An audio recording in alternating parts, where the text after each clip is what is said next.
তোমারে বানানোওয়ালার নাম, তার নাম হলো আল্লাহ।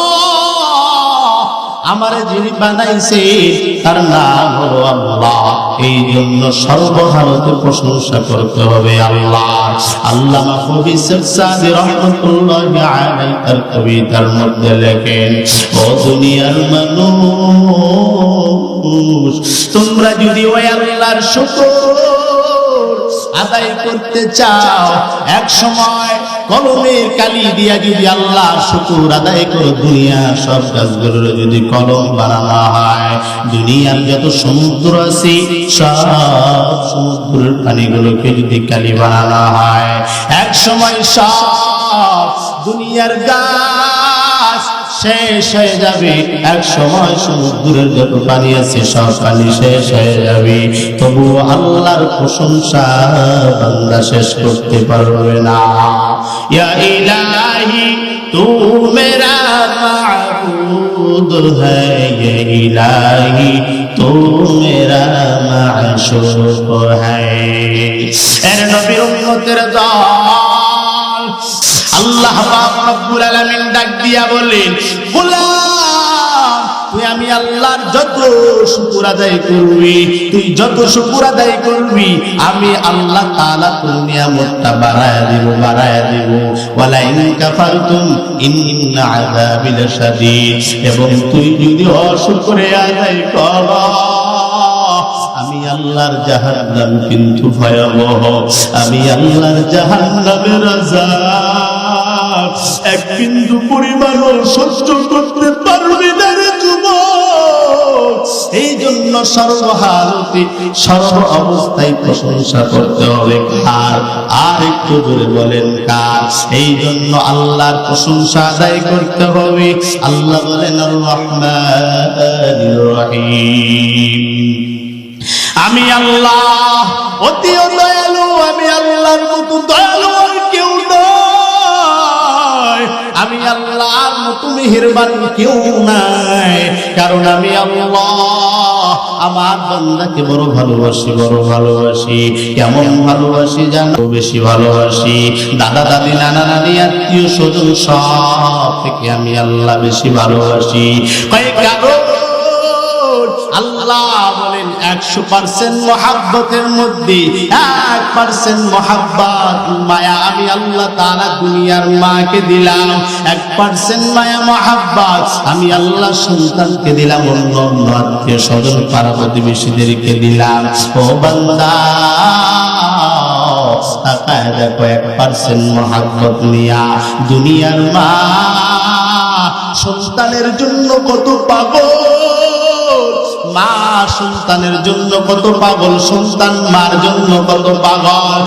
মুসলমান ইমানদার ও শিবগঞ্জের মুসলমান, ভালো করে শোনো, আল্লাহর নবীকে আল্লাহ তাআলা ডাক দিয়ে বলেন, রে নবী আপনি জানায়া দেন, দুনিয়ার কোন সন্তান যদি তার মার দরবারে যদি অপরাধ করে, বাবার দরবারে যদি অপরাধ করে, অপরাধ করার পর দুনিয়ার মা বাবা তারে ঘাড়ে ধরে বাসা থেকে বাহির করে দেয়, 1 বছর 2 বছর, কিন্তু মা খানা খাই না। রাতের বেলা গুনগুন গুনগুন করে কান্নার আওয়াজ, ওই আমার সন্তান কই, আমার সন্তান কি কোনদিন আসবে না? আমার ওই সন্তান কি আবার আর কোনদিন বাবা বলে ডাকবে না? বাবা ডাক দিয়া কয়, ওই স্ত্রী আমার কেন কান্না করো? ওই সন্তানকে আর আমরা দেখতে চাই না। মায়া আমার ডেকে ডেকে বলে, স্বামী আমার তুমি তো বুঝবা না, 10টা মাস পেটের মধ্যে রাখলাম, আমি মা ঘুমাইতেও পারি নাই, আমি মা খাইতেও পারি নাই, আমি মা বুঝতেও পারি নাই। মাঝে মধ্যে আমি মা ঘুমের ঘরে থাকতাম, ওই সন্তানটা আমার পেটের মধ্যে এত জোরে লাগতে পারত, আমি মায়ার শুয়ে থাকতে পারি নাই। আমি মা মাঝে মধ্যে দাঁড়ায় যাইতাম, কান্না করতাম। আমি মাই সন্তান না দুনিয়াতে আনার জন্য কত কষ্ট করলাম। ও স্বামী আমার, তুমি কেমনে বুঝবা আমার কষ্ট? দিয়া বলে এত কষ্ট সহ্য করার পর অভিমানের কারণে মা বাবা সন্তানকে যখন বাসা থেকে বাহির করে দেয়, 1 বছর 2 বছর 3 বছর পর এই সন্তানটা এসে যখন মার কাছে মাপ চায়, ও নবী আমার, দুনিয়াতে এমন কোন মা নাই ওই মা সন্তানকে মাফ করে না। ও নবী আমার, দুনিয়াতে এমন কোন বাবা নাই ওই বাবা সন্তানকে মাফ করে না। ও নবী আমার, দুনিয়ার মা বাবা যদি একবার সে মোহাম্মত লইয়া অভিমান কইরা আবার যদি সন্তানকে মাফ করে দিতে পারে, আমি আল্লাহর দরবারে 99% মহব্বত জমা। ওই বান্দা যতই গুনাহ করুক না কেন, ওই বান্দা যদি একবার আমি আল্লাহকে যদি একবার আল্লাহ বলে ডাক দেয়, ও নবী আমার, দুনিয়ার মা বাবা যেমন সব দুঃখ কষ্ট ভুলে গিয়া সন্তানকে কোলের মধ্যে নিয়ে আদর করে, আমি আল্লাহ বান্দার দিকে চাইয়া থাকি।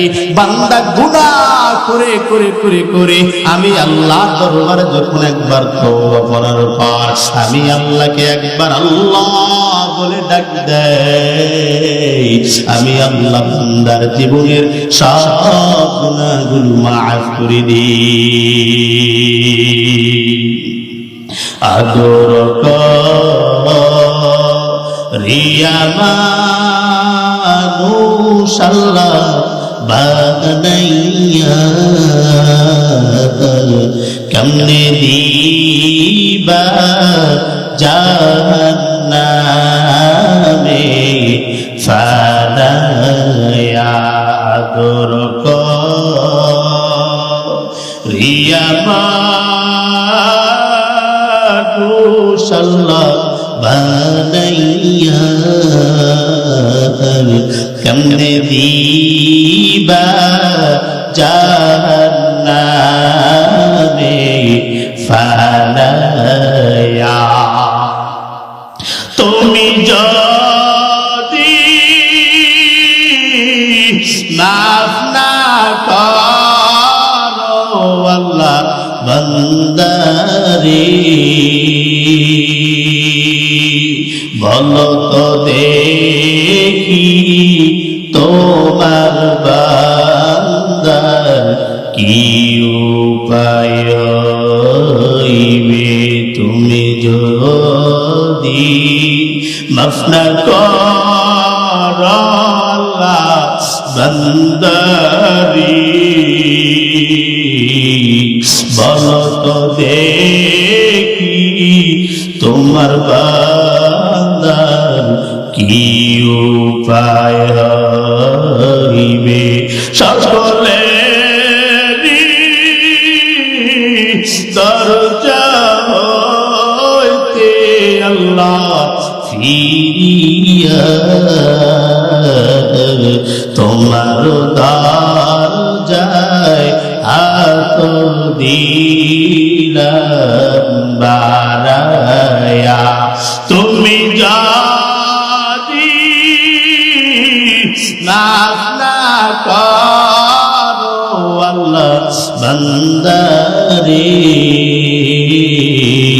বলো তো দেখি তোমার বান্দার কি উপায় হইবে।